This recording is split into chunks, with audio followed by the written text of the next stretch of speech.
call from Broadmoor Hospital. Please be aware that this call may be recorded.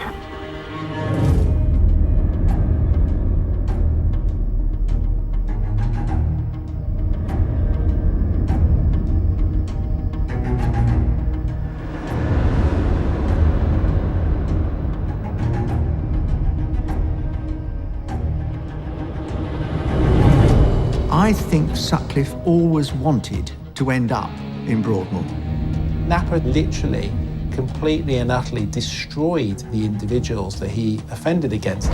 Bronson is an exceptional case because he really loved violence. Peter Sutcliffe had a very big post bag. Got a young friend, Fiona. She writes every week. It was very much a Ron kind of room, all sorts of yellows and purples, and a nice dressing table with all these little ornaments and photographs and things on it. A man is literally turned into a punch bag.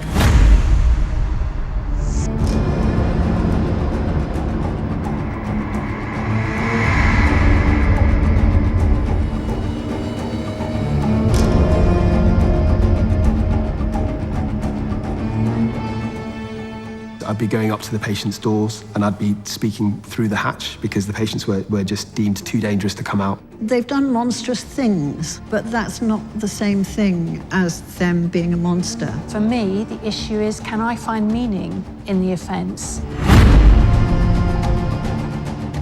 He said, I act as Ronnie Kray's butler.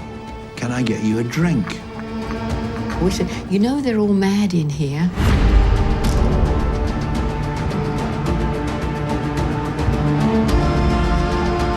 He must have seen the fear in their eyes as this was going on. Violence breaks out in Broadmoor regularly, believe you me. After the killing of Francis, he was always known as Hannibal the Cannibal. There are some things that should never happen.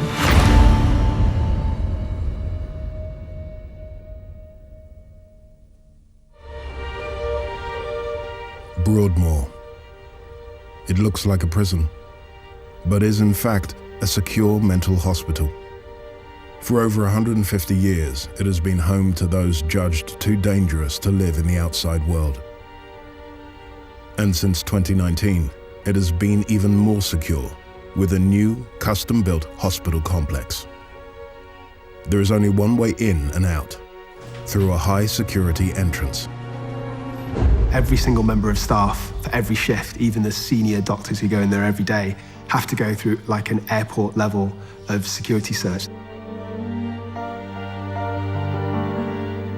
We want to be sure that nobody's getting anything into the hospital that could be immediately used as a weapon.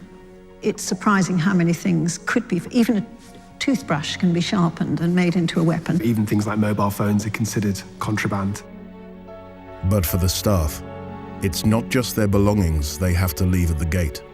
It's their personal lives. We're heavily discouraged from talking about our personal lives in front of patients. And the reason for that is because sometimes this information can be used against you. Broadmoor is home to murderers, rapists, and arsonists. But to those who work there, they are patients in need of treatment.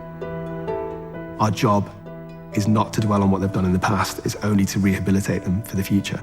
They've done monstrous things, but that's not the same thing as them being a monster. And what we do in Broadmoor is to try and find those parts that are not monstrous and help them to build those parts, get a proper understanding of what made the monstrous thing happen, and put everything possible in place to make sure that it doesn't happen again. In the 1980s, Broadmoor's staff faced an unprecedented challenge when one of Britain's most notorious serial killers became their patient. Peter Sutcliffe, also known as the Yorkshire Ripper. Ripper victim number 1. Body identified as that of 28-year-old divorcee Wilma McCann.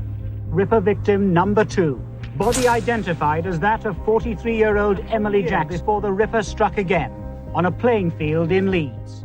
Sutcliffe's reign of terror in the late 1970s left at least 13 women dead and plunged the nation into fear.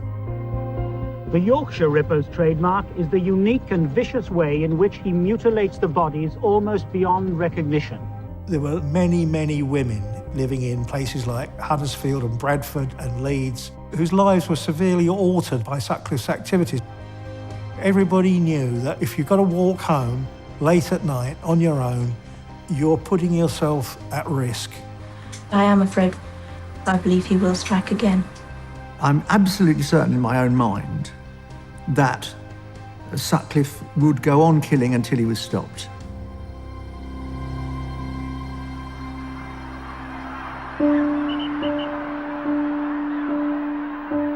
In January 1981, a 5-year manhunt ended and the Yorkshire Ripper was finally captured.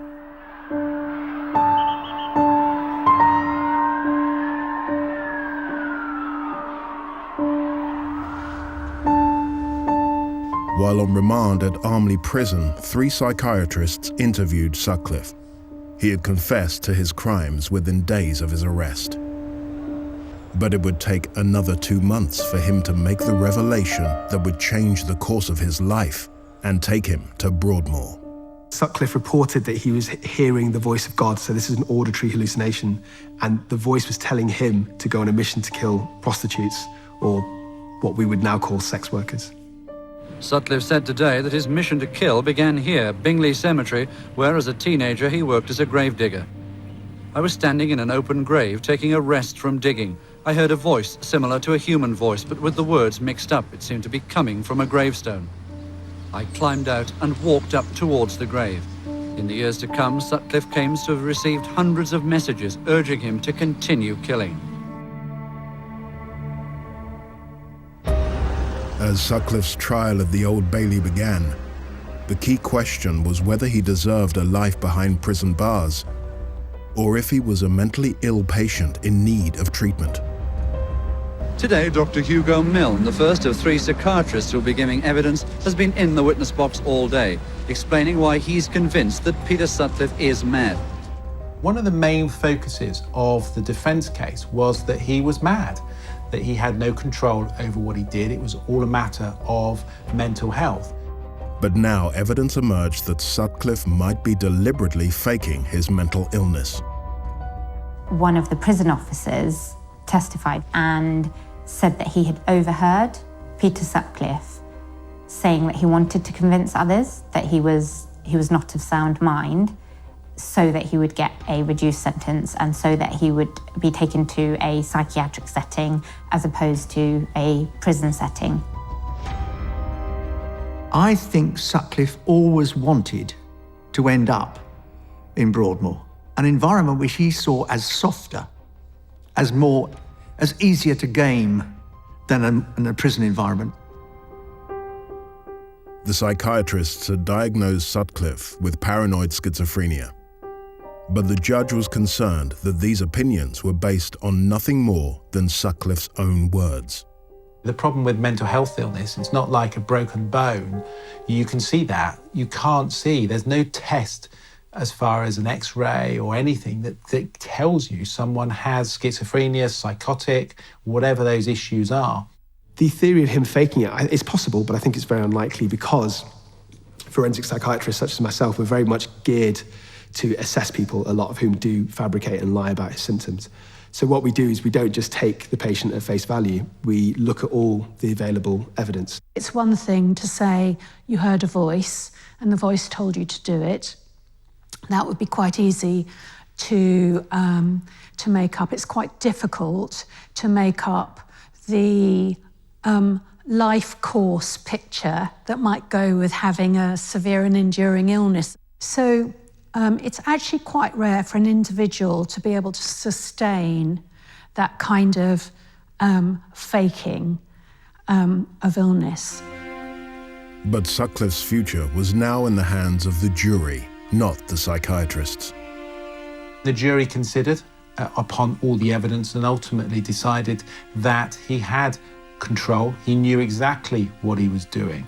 Yes, there were some elements of schizophrenia in respect of his offending behaviour, but he knew what he was doing. In May 1981, Sutcliffe was sent to Parkhurst. But as much as he didn't want to go to prison, The prison system didn't want him. He was super notorious. So to put a man like that into the prison system, you're straight away inviting explosive events. Within 2 years of his arrival, Sutcliffe had been seriously assaulted by another inmate. His presence created problems. The most pragmatic answer to solve that particular problem was to get him off the landings of places like, Parkhurst or Category A prisons and put him into Broadmoor. In March 1984, Sutcliffe finally got his wish. In the dead of night, sanctioned specifically by the Home Secretary, he was moved to Broadmoor. It was like a breath of fresh air for him. He was allowed to do almost anything he wanted within the regime of Broadmoor. There is no question that in some people's mind, Broadmoor is a bit like a holiday camp. It's like Butlins. You get what you want, you can order in food, you play games with the warders, it's all very cosy and comfy, and it's not a bit like Wakefield or any of those horrid prisons like Parkhurst was. Sutcliffe was relieved to get to Broadmoor, but he refused to engage in any treatment for the first 9 years of his stay. Instead, he would use his time to make the most of his fame and to make new friends outside Broadmoor's walls. People want contact with high-profile patients. So I don't think it's any secret, and I can say this, that, for example, Peter Sutcliffe had a very big postbag. He was an avid writer. He wrote to people all the time. There were letters that he would get that he just simply couldn't respond to because he was getting so many. Shockingly, the man who had brutally killed 13 women was getting many letters from female admirers. He'd now spend much of his time in Broadmoor writing love letters back. I'm a very lucky person to have you in my life this way. It's absolute bliss. If I didn't know who the author of these letters were, I'd think that they were really written by someone quite young, maybe in their 20s or 30s, someone who was very awkward with women, who thought that he could carouse them, in a sense, by writing these very frothy 1950s and 1960s expressions like super duper and absolute bliss and how wonderful. The photos are great. Wow. I can picture you there at these superb locations. Picture you're not in the photos, my sweet. And then there's the way Sutcliffe signs off, literally, at the end of the letter. Not only does he put a lot of X's and sign it Pete, but he also writes, "It's Brill!" Exclamation mark, exclamation mark. It's very creepy, actually. It's as if he's trying to prove something. And he's trying to show how nice and gentle he is, when in fact we know he's a monster. This is the Yorkshire Ripper, who cold-bloodedly killed women without even bothering to find out their names. But Sutcliffe wouldn't stop at letter writing. He'd convince his female pen pals to visit. Sutcliffe always had with him a couple of young women, different women every time, always holding his hand, stroking his hands, etc. But inside the visiting room, he'd also come face to face with his enemies. Peter Sutcliffe wasn't allowed to talk to Ronnie Kray or even look at Ronnie Kray.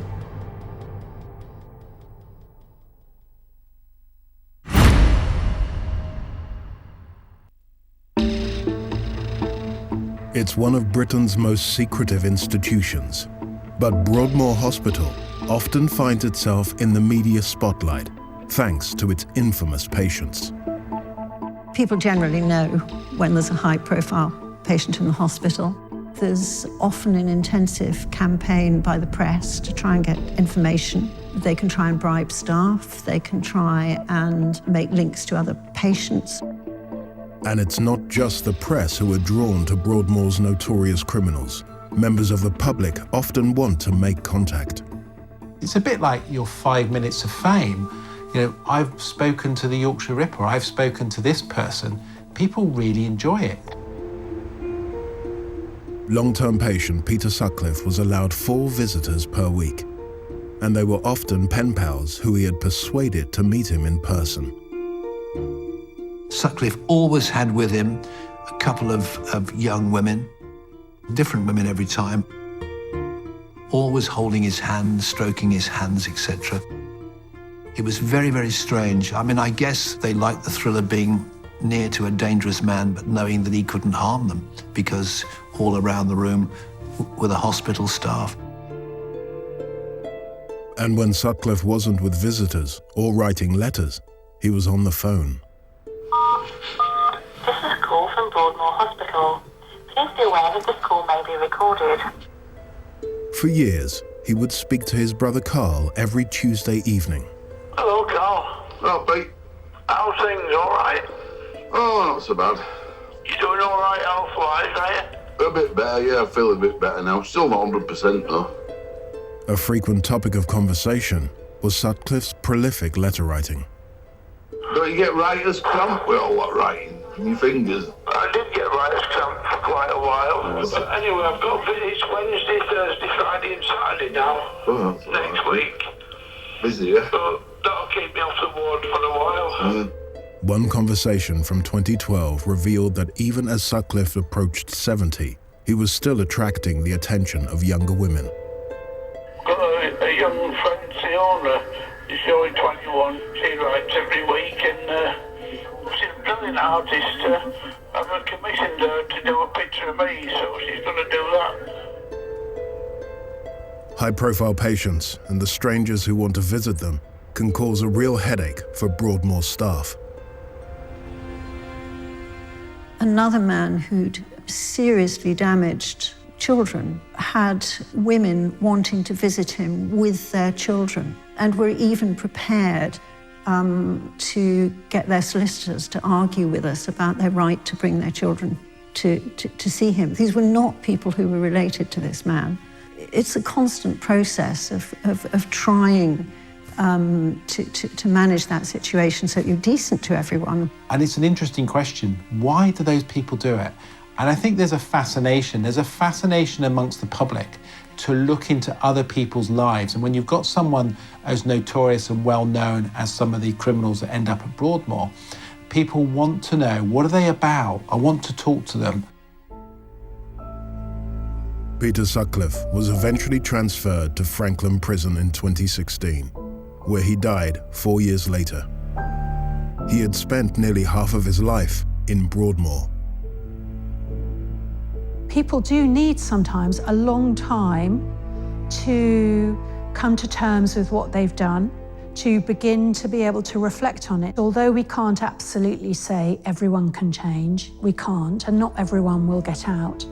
But there is capacity for change and for rehabilitation. It's very difficult to know as a result of the period of time that Sutcliffe spent in Broadmoor, that he changed, he came out a different person. What we do know is that having come out of Broadmoor, the state is millions of pounds worse off. It costs between £250,000 to £300,000 per year to keep a person at Broadmoor. He was there for over 30 years. Peter Sutcliffe had made the most of his time at Broadmoor. But one of his fellow patients would take Broadmoor's perks to a whole new level. I went down to the visiting hall at Broadmoor. I was taken to a formica table and I sat there. And a young man came up to me with a white coat on. And he said, "Hello." He said, "I act as Ronnie Kray's butler. Can I get you a drink?" The Kray twins, Ronnie and Reggie, ruled London's underworld throughout the 50s and 60s. They were powerful but feared, their celebrity status underpinned by violent assaults, torture, and murder.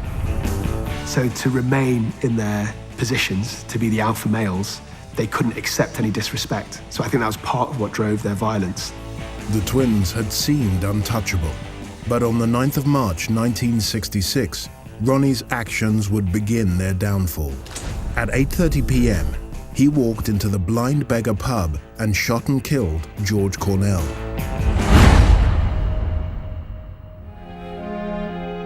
No right-thinking man would have shot another gangster in cold blood, in front of witnesses, in a pub.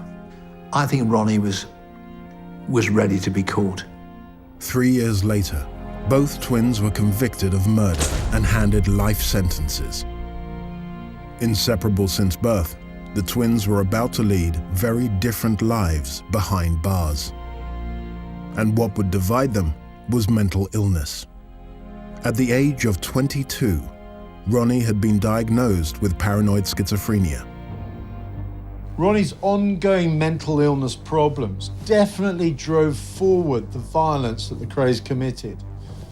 His twin Reggie was a calmer guy, but then Ronnie demanded retribution.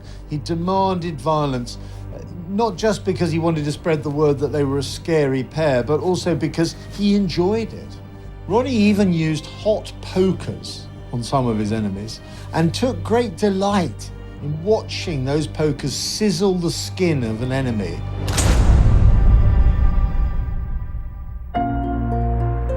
After a stint in prison with Reggie, Ronnie was moved to Broadmoor in July 1979.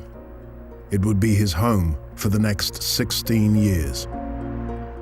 And it was from here that he would tell his story to his biographer, television presenter Fred Dinenage, starting with his very first day at Broadmoor. I will never forget the day I came to Broadmoor, because no patient ever does. I was taken to what they call the admission ward. I was weighed and my height was measured. Then I was told to get into a bath. The male nurses, the screws, stood watching me all the time. If you behave yourself, it's heaven. If you don't behave yourself, it's hell. Ronnie found a way to play by Broadmoor's rules and soon became known as the Duke of Broadmoor. And the place where he showed off his status was the visiting hall. Former model Maureen Flanagan was a friend and a regular visitor. The first time I went with Charlie Kray, the elder brother. When we walked in, we were on time. In fact, we were 5 minutes early. And we sat down, and I thought, well, everybody else has got a visit, and it's gone 2 o'clock, and I'm looking, it's now 2:15, and I'm impatient to see him. And then the jingle jangle of the keys, and you could hear these leather shoes on this wooden floor. I heard marching feet, and I realised it was going to be Ronnie Kray, because they called him the Colonel because he marched everywhere. And when he walked in, you saw heads turn and people poking each other and saying, "That's Ronnie Kray." And I just looked at him. I thought, well, you look exactly the same as the last time you were on the street.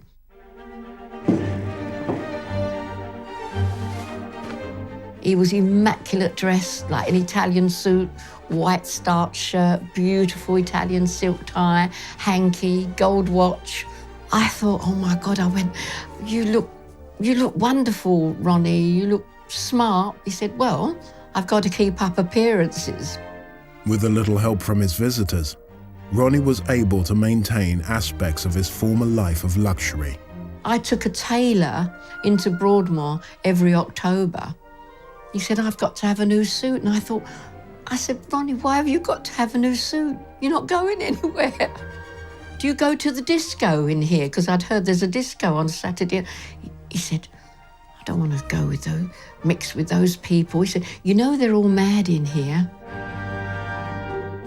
Ronnie had respect for the other patients, but Ronnie always regarded himself, probably quite rightly, within the Broadmoor hierarchy, he regarded himself as being the top dog, the main man. And central to his status was his butler, who was actually a fellow patient. I had a chat with this young man who told me his name was Charlie Smith, and he was a double murderer, and he was a very good friend of Ronnie and did a lot of jobs for Ronnie around the hospital. And then he went like that as though he was in a posh restaurant. And up come this boy, and he said, what can I get you, Ron? You remember what I asked you to get in the kitchen? He said, yes, Ron. Go and get them then. Why haven't you bought them with the tea? He said, well, I had to carry the tray. I'm going now. And up came 2 strawberry tarts. I just couldn't believe it, that he could order this sort of delicacy in a place that is really an asylum. One aspect of the visiting room that Ron couldn't control was the company. He said, there's that slag over there. And I thought, where am I supposed to look? Very often at an adjoining table would be Peter Sutcliffe, the Yorkshire Ripper, who wasn't allowed to talk to Ronnie Kray or even look at Ronnie Kray because the Kray twins had no time whatsoever for people who'd offended against children or women. And then he said, Maureen, get up and move. I said, no, I'm okay here, Ron. I'm fine. He said, no, please, move around until I tell you where to stop the chair. So we all had to stand up and move so that I wasn't in the eye line of Peter Sutcliffe. It was in the visiting room that Ronnie would start to tell his life story to Fred. Most of our early conversations took place in that visiting hall. Then Broadmoor began to trust me more, and we were given a private room to converse in. Eventually, Fred would get to see parts of Broadmoor that no outsiders would ever see. He was once able to bring in a camera and catch this rare glimpse of Ronnie outside his room.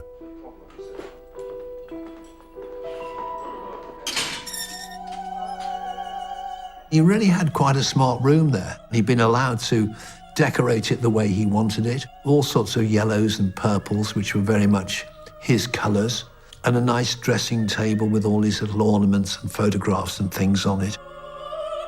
He loved his music. He was allowed a record player in his room. It was very much a Ron kind of room at last, and it felt almost like a hotel bedroom.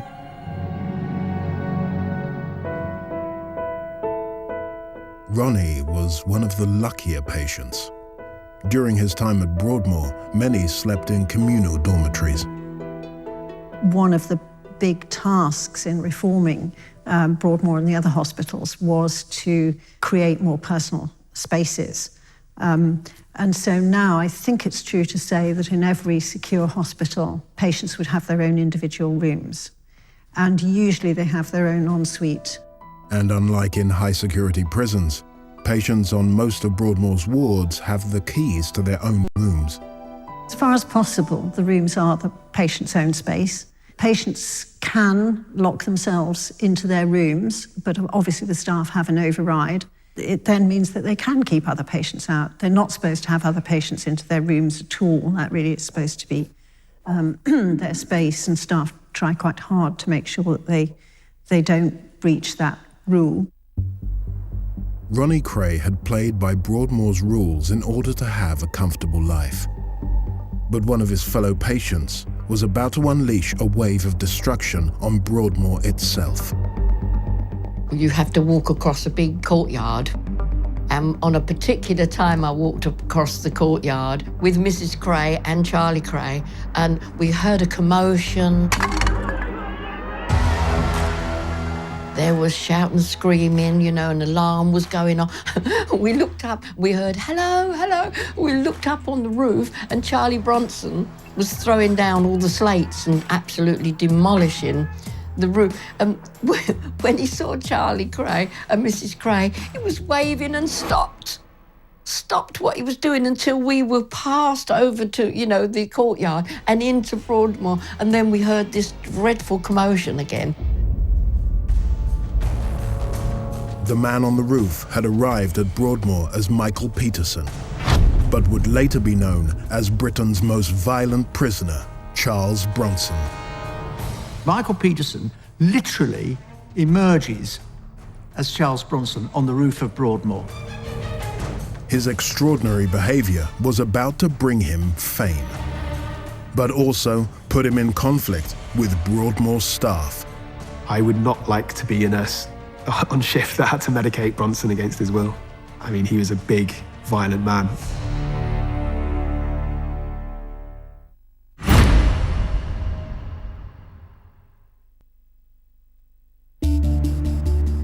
Broadmoor is no ordinary hospital. All clinical staff here are trained in physical restraint techniques. Violence breaks out in Broadmoor regularly, believe you me. Quite often people are very, very unwell or in a very distressed or angry state and not completely in control of how they're coping with things, how they behave. They resort to attacks. So one of the big challenges about delivering care in a high secure hospital like Broadmoor is the tension between care and control. I specifically worked in the high dependency unit. So the patients that I worked with were acutely disturbed and potentially very aggressive. So for some of the reviews, I'd be going up to the patients' doors and I'd be speaking through the hatch because the patients were just deemed too dangerous to come out. Difficult behaviours are nothing new to Broadmoor staff. But in 1979, they faced an unprecedented challenge with the arrival of Michael Peterson, later known as Charles Bronson. Michael Peterson was essentially an armed robber. Quite a nasty armed robber, but certainly not the extraordinary figure that Charles Bronson was to become. Michael Peterson began what should have been a 7-year prison sentence in 1974. But his crime on the outside would pale in comparison to the wave of violent assaults he would unleash behind bars. Bronson wasn't picky about who he assaulted. He had this inner anger that constantly came out. And as a result, prison guards would be attacked, other inmates would be attacked, even civilian staff members in prisons were attacked. The guy just seemed to be on the rampage. I think Bronson is an exceptional case because I think he really loved violence. So actually his index offence that he was imprisoned for was only for 7 years for armed robbery. It wasn't actually that serious. But once he was institutionalised, he just constantly kept getting into fights. In 1978, Bronson was sectioned after a suicide attempt, and the following year was sent to Broadmoor. But he would spend the next 5 years trying to get back to prison. Bronson quickly christened his fellow patients Broadmites and loons, because once he got to Broadmoor, he decided that he was in some way above most of them. Soon after getting to Broadmoor, Bronson exploded and attacked another patient with a tie, and he would have ended up strangling him, except the tie broke. In an audio recording, Bronson would later reveal the details of another violent interaction with a Broadmoor patient. I said, right then, well, what do you want, mate? I wondered if you'd hit me. I said, what are you talking about? You want me to hit you? He says, well, I like people to hit me. I said, all right then, where do you want me to hit you? He said, oh, in the face. So anyway, I've caught him a peach of a right-hander on the chin. As he's going down, I've caught him with a left, a right, upper, and another right. I've sparked him out. Was that cold? And as he's coming round, he went, ooh, ooh, that was lovely. The fascinating part of this clip is when Bronson sounds quite taken aback that the person who asked him to beat him up then thanks him for doing such a good job. It's sort of like, I suppose, a unique position for Bronson to be in. He's used to hitting people who don't want to be hit. I think that Bronson really doesn't see himself as being in the same place as a lot of the other patients. That explains why he really hates the place. Soon afterwards, Bronson would turn his rage on Broadmoor itself. On the 21st of May, 1981, while being escorted to the canteen, Bronson broke free and climbed up a drain pipe.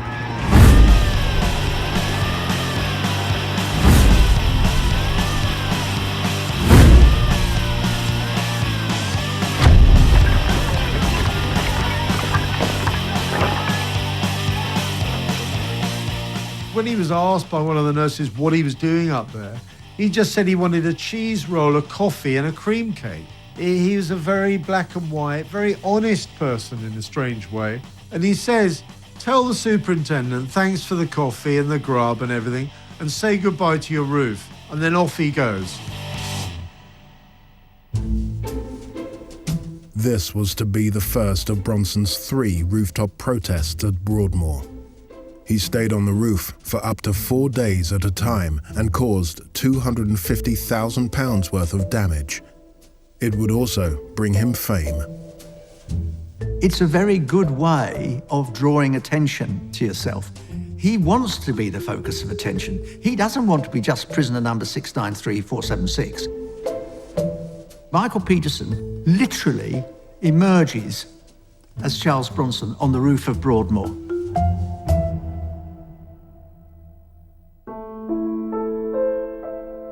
Bronson's biggest complaint about Broadmoor was that he was forcibly injected with medication, a practice that continues today.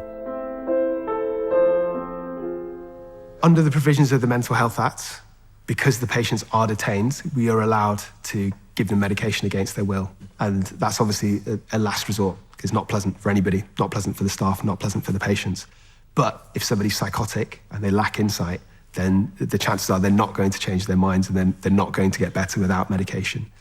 So what would happen is we would, depending on the risk level of the patient and their size and their ferocity, we would decide how many nurses are needed.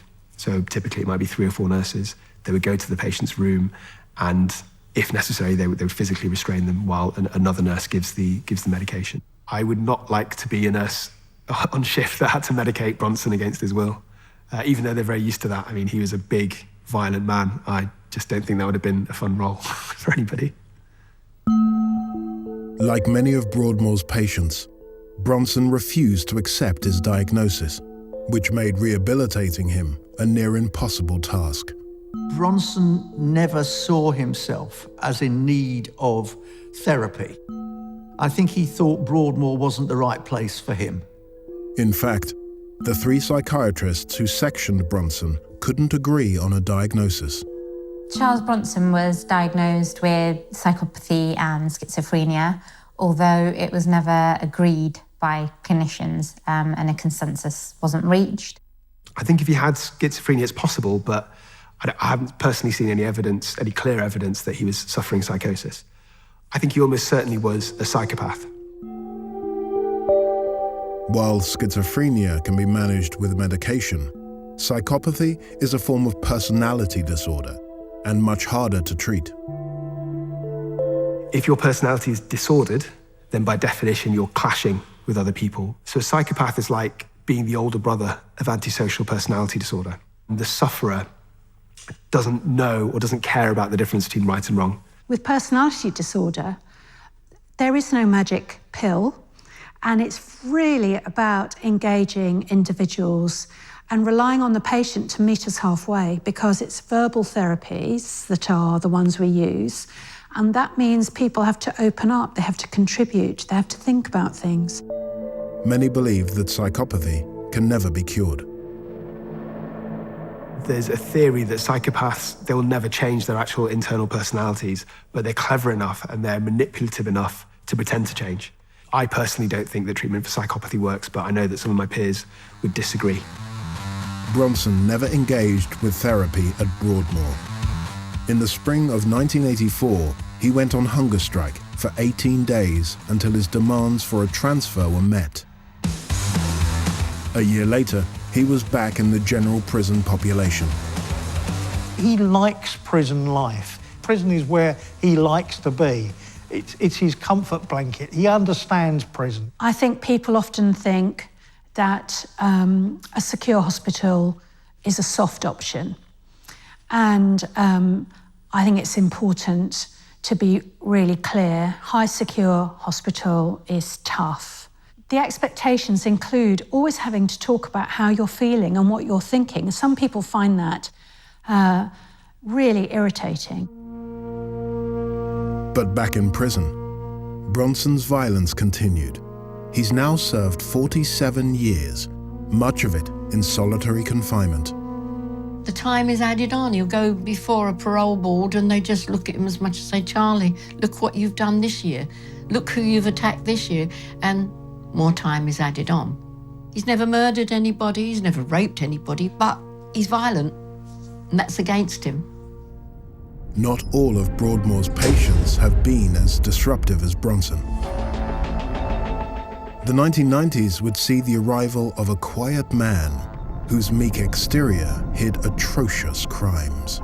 Whoever attacked Samantha Bissett had more than just plunged a knife into her. He must have seen the fear in their eyes as this was going on. He must have just seen them as objects for his gratification.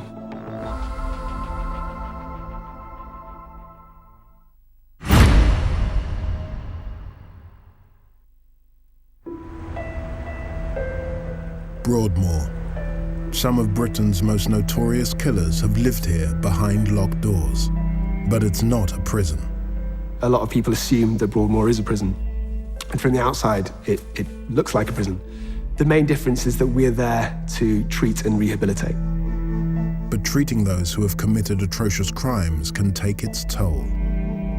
We're very careful and very sensible about how we meet with people, where we sit, who knows where we are. But having some glimpse or insight into what it might have been like for the victim, suddenly that might overwhelm, and one suddenly feels a sort of wave of fear that seems to belong more to the victim than to the reality of the situation in which I'm in. In the 1990s, Broadmoor's staff would be forced to examine a series of unusually brutal and disturbing crimes. November 4th, 1993. Police are called to the flat of 27-year-old Samantha Bissett in Plumstead, South London.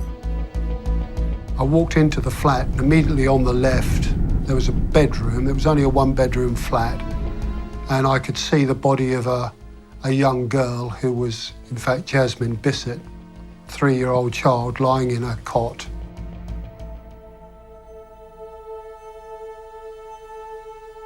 She appeared to be asleep. The duvet was pulled up to her chin. She had lovely red curly hair, but her lips were blue. And that is an image that will always stay with me. She had in fact been suffocated, and as we later discovered from the post-mortem, sexually assaulted as well. We went through into the main room, and there was the victim, Samantha, who was laid out in the front room on her back, but she had been horribly disfigured and dismembered. Whoever attacked Samantha Bissett had more than just plunged a knife into her. Some detectives I knew actually said, you know, it looks as if she's been surgically examined. Samantha had her legs cut at the knees, at the hip.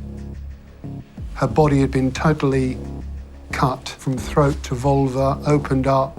Her inner organs were messed about. Her face had been badly cut. It was an horrific sight. The crime scene was one of the worst crime scenes, certainly, that the Metropolitan Police at that time had dealt with. So much so that the investigating crime scene photographer actually had to take some time off along with colleagues because it was so horrific. The prime thing that any detective will look for is motive. Why did this happen? No matter how much you hated somebody, you just wouldn't do that, especially with the child in the other room.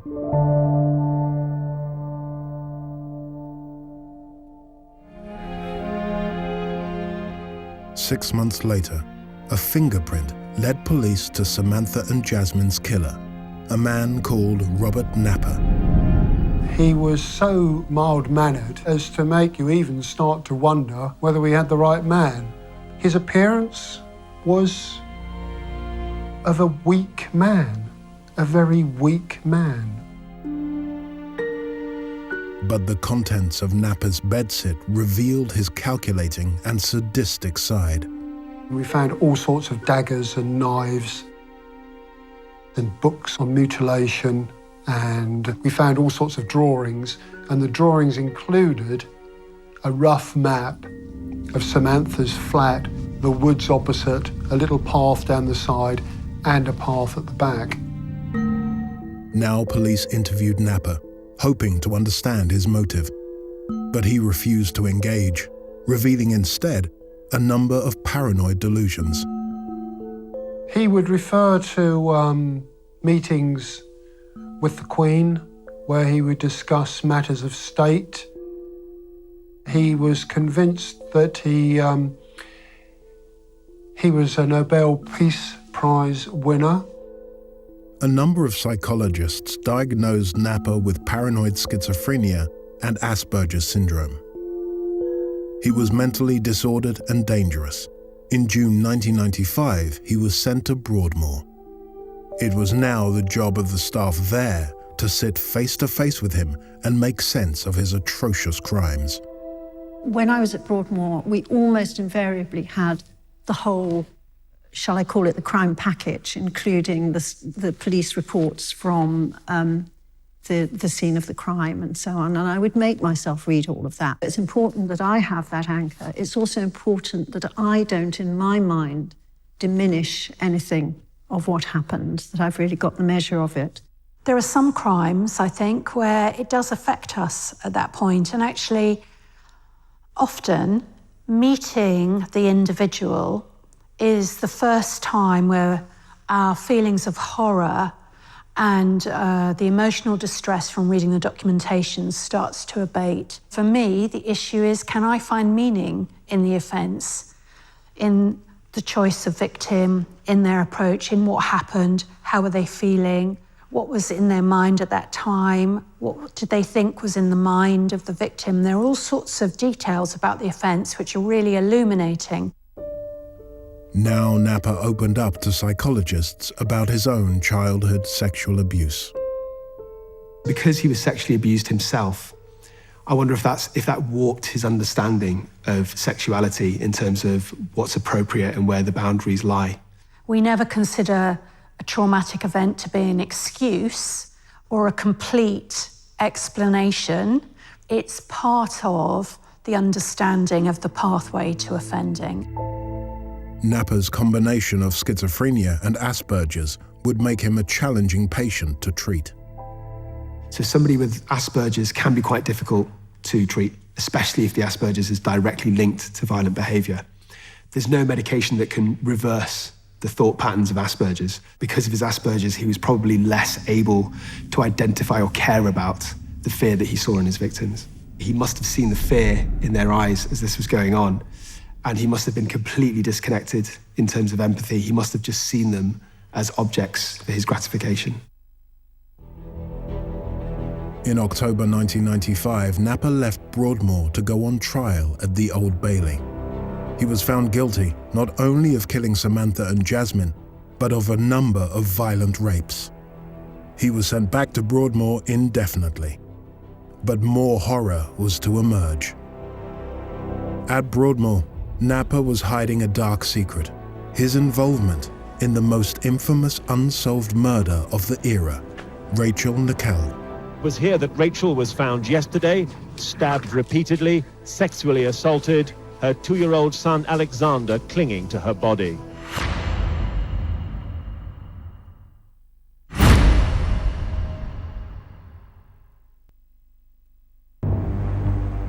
Broadmoor, home to some of our most notorious killers, and whose staff are faced with the daunting task of treating them. I think it's really important to be a good forensic psychiatrist to separate the act that the patient has done from the actual person themselves. And our job is never to judge the patient. There's a very pragmatic reason for trying to make sense of very destructive acts, and that is because ultimately we want to look forward and see whether we can reduce the risks that an individual poses to others.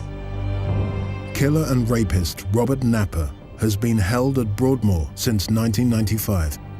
Robert Napper has always kept a very low-key existence in Broadmoor. He's supposed to keep himself to himself, quite shy, likes to be known as Bob, but slightly more disturbingly, he has a habit of staring at some of the female staff, which makes them very uncomfortable. particularly when you consider what the crimes are that he's committed. Napper had confessed to the brutal killing of Samantha and Jasmine Bissett. But for 9 years, those who lived and worked alongside him at Broadmoor had no idea that he was responsible for another murder, one that had shocked the nation. A minute search of the scene resumed today, officers scouring Wimbledon Common for perhaps one vital piece of evidence. Rachel Nickell had been sexually assaulted and stabbed 49 times in broad daylight. Her 2-year-old son Alex was found clinging to her body. Alex, famously, it's a story that brings tears to your eyes, you know. He's left sitting beside his mother saying, "Wake up, Mummy." That woman went out for a walk that day. She wasn't very far from home. She was in a place that was well used. So she probably, had no reason to think that she was putting herself in any kind of risk at all. This frenzied attack happened just over a year before the Bissett murders and bore striking similarities. But the case went unsolved for a decade until advances in DNA techniques led to a breakthrough. A trace of DNA was found from the panties of Rachel in the elastic knickerband, and when they were compared to all of the 80 or 90 suspects that they had, they were all eliminated, apart from one, Robert Clive Napper. At the Old Bailey in December 2008, Napper pleaded guilty to Rachel's manslaughter. He returned to Broadmoor, where he remains today. But many believe that he may be responsible for many more violent crimes. Napper is, for me, one of the most dangerous offenders. And there are many others, sadly, but he is one of the most dangerous because his offences were just brutal and without any caring at all. He literally, completely and utterly destroyed the individuals that he offended against. Do I think Napper is responsible for other crimes? Absolutely. There's no doubt that he's carried out other violent sexual attacks. Is he responsible for other murders? I think so. Napper has now been at Broadmoor for 26 years. During this time, only one set of photos of him have appeared.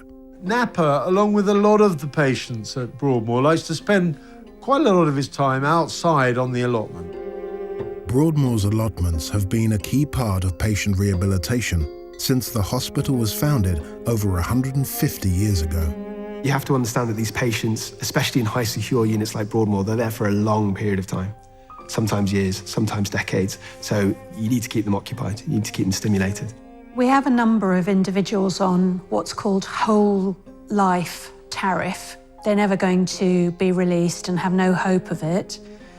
And it is extraordinarily difficult to know how to work with such individuals, what's in it for them, what purpose is there to their life. It is a very difficult situation.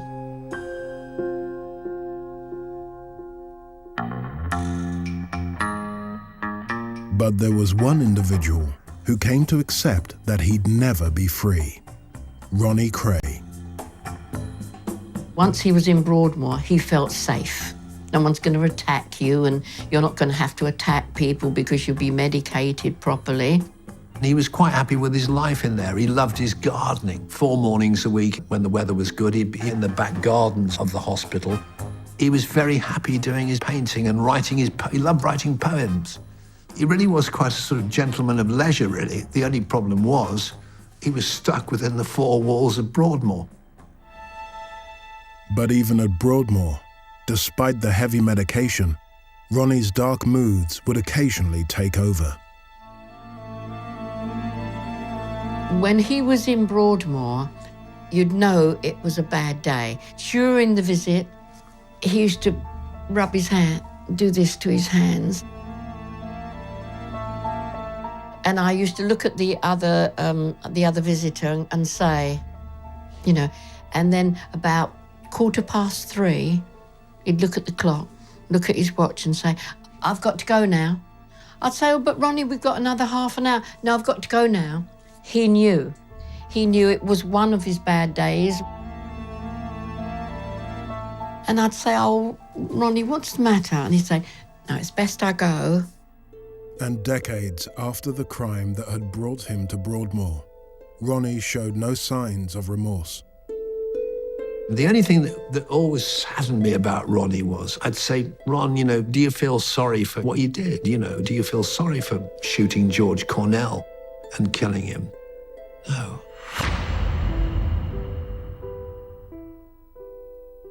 Ronnie said to me, his actual quote was, when he shot George Cornell, the actual words he used were, "I've never felt so fucking alive." Which shocked me, you know, as a law-abiding citizen. I found it quite shocking. He said it was better than sex. He actually said that. Oh, that was the best feeling I've ever had. I got a real high. I'm on a high of that. With his gangster life behind him, Ronnie would look for new highs. And to the surprise of many, he would use Broadmoor's visiting room as a place to find a wife. Well, Ronnie always said, he said, I'm not homosexual, I am bisexual. I like men and I like women. And I would presume, you know, I mean, I don't have any knowledge, but I would presume that, you know, that he had his friends within Broadmoor. Ronnie would marry not once, but twice within Broadmoor's walls to women who had written him letters. His second wife, Kate Howard, was 23 years his junior. She was blonde and bubbly, a kissogram girl. She went to Reggie first, and he said, go and visit Ronnie. And after, you know, after half a year or 7 months, whatever, Kate, you and me are going to get married. I knew I was going to marry you the first time you walked in here. She said, well, I didn't. I think someone also had said to him, look, Ron, if ever you want to get out of here, if ever you want to get parole, you need to have a nice, steady home life. I'm sure that's why he got married, because he'd got this dream of freedom, which, of course, he never realized. Ronnie never did get his freedom. In March 1995, at the age of 61, he had a heart attack at Broadmoor and died 2 days later.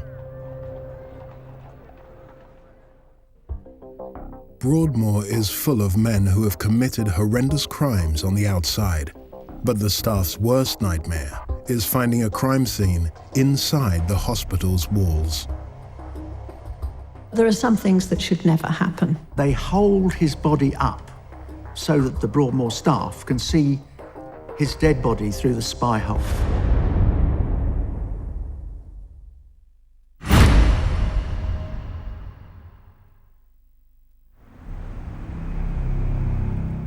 Broadmoor Hospital is home to around 200 of Britain's most dangerous men. Security is paramount.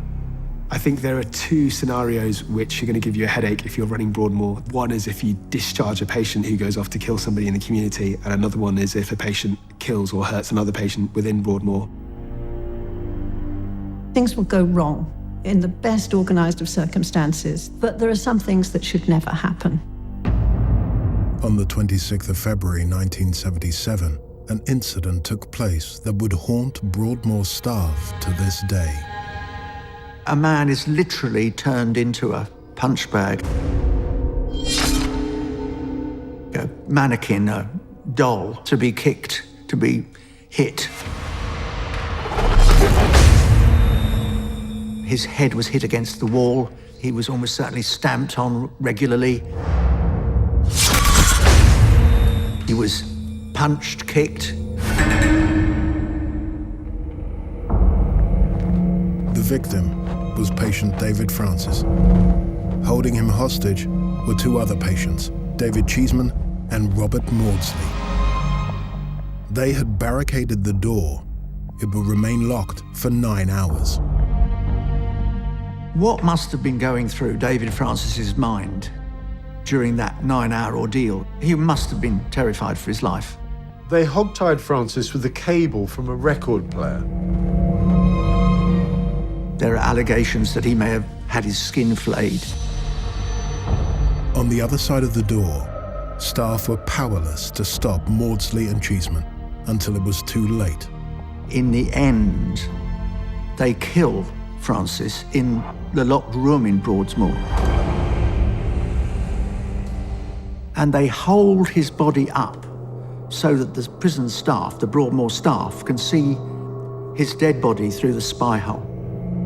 When staff finally opened the door, they were met with a scene of absolute horror. In Broadmoor, they weren't allowed plastic knives, but they could have forks and spoons.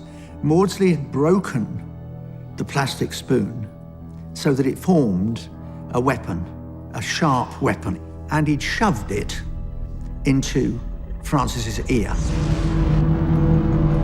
But the legend had it, when Maudsley was released from the room and back into captivity, that he'd split Francis's head open and eaten his brains with the spoon.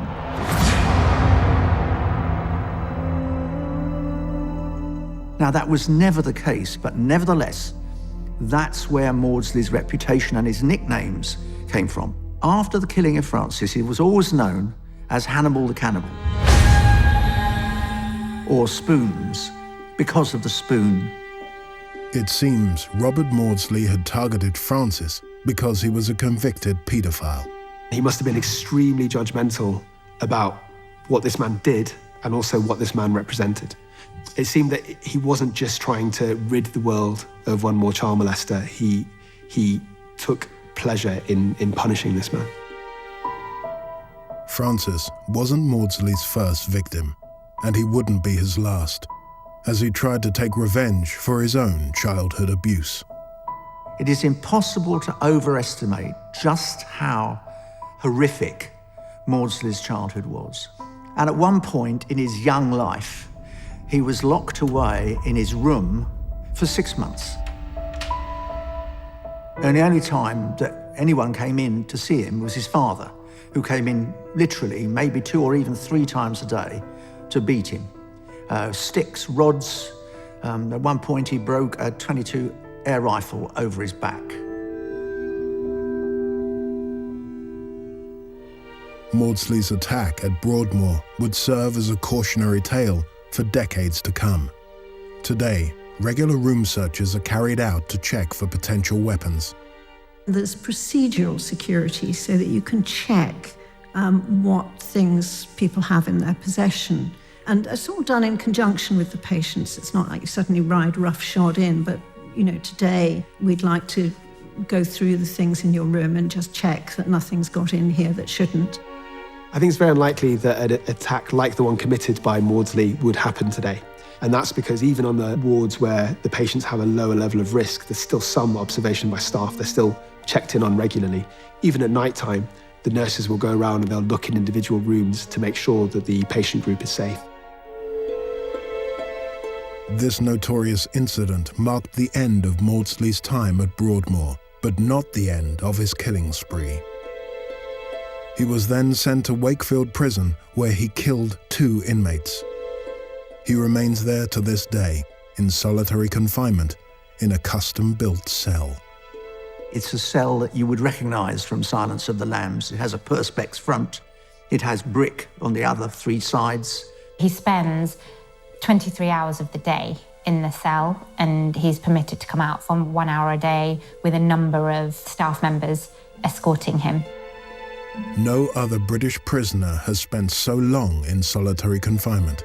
At one point, Maudsley has said that he's effectively finds himself now back in the room he was locked in as a child by his father. And he seems to have spent almost his entire life locked in rooms. It's as if he's never escaped the locked room. It's part of his character, part of his personality.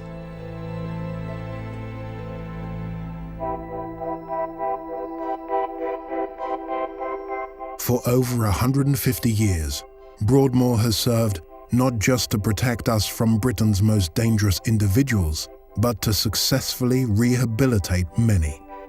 Today, its mission continues. I guess we're always going to need places like Broadmoor. If you look at America, where mental illness is not considered very often a defense for murder and other serious crimes.